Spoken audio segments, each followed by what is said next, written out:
Welcome to 10-minute fiction vacays. Are you ready for a little trip? Do you need a little break from work? A little pick-me-up? Stay tuned. My name is Marie LeClaire, and I'm reading a short story from my website titled, Have You Been Served? It takes place on one wintry day in a remote ski chalet. I hope you enjoy it. Have you been served? She arrived at the chalet just as the storm cranked into high gear. It was approaching whiteout conditions, and the total snowfall was already measuring 8 inches of powdery fluff. A skier's dream, she imagined. She wouldn't know. She wasn't a skier, and she hated the cold. She was shivering down to her bones by the time she checked in. Hello, and welcome to Shea Snow, came the cheery voice from behind the counter. It belonged to a 20-something snow-tanned ski bunny. This was going to be a long weekend.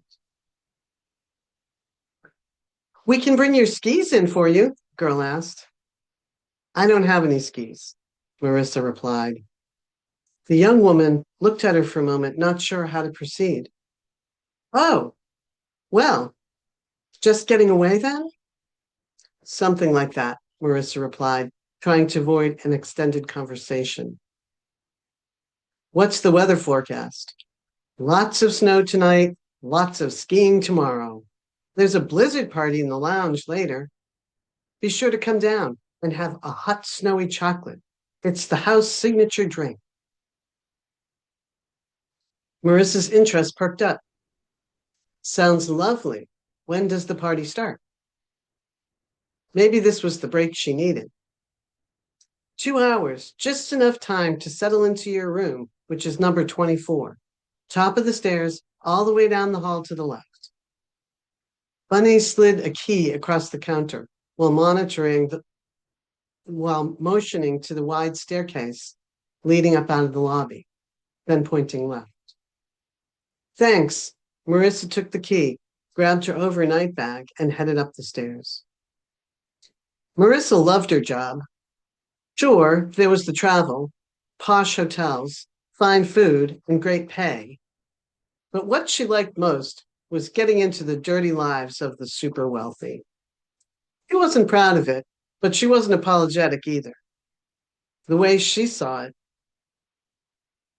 was that they brought trouble to their own table with their own poor behavior and beyond the law attitude. She just delivered consequences. When she returned a few hours later, she was wearing 3 layers of clothing. She would have put on more, but that was all she brought with her. Her assignments were usually in warmer climates, and she underestimated the cold of the Colorado Rockies winter. She was looking forward to the house drink. Rounding the corner into the lounge, she was surprised to see 30 people or so milling around. Some were hanging out by the fireplace, some were at the bar. She quickly scanned the room, looking for the one face that mattered tonight. Can I get you something, honey? Marissa turned to see a cocktail waitress wearing a turtleneck and flannel shirt with the chalet logo, waiting for her response. I guess I'll try the house special. Great, one hot snowy chocolate coming up, she said as she turned toward the bar. As Marissa turned her attention back to the party, she spotted a man heading her way. She immediately recognized him from his photo at the front desk. He was the owner.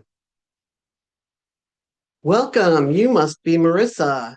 He flashed her a wide smile. Surprised, she took a step back. Had he made her already? She proceeded cautiously. Yes. How did you know? I'm the owner, he explained, and you're the only one crazy enough to check in during a blizzard. He extended his hand. She took it. Yes, that would be me. And I understand you don't ski, he added. Yeah, not so much, she said apologetically. Then what brings you here, if you don't mind me asking? I pissed off my boss. Wow, you pissed off your boss and they sent you skiing for the weekend. I want that boss. No, you don't. Trust me. The waitress came back with a steamy mug of something chocolate. The man waved a hand to the waitress before Marissa could pay for the drink. Thanks. I'm hoping this will warm me up a bit. I guarantee it. So, in what way is this punishment? Well, I suppose I can tell you, seeing as it's a blizzard outside and you're not likely to throw me out. It was his turn to step back. Do tell. I'm from Orlando, she began.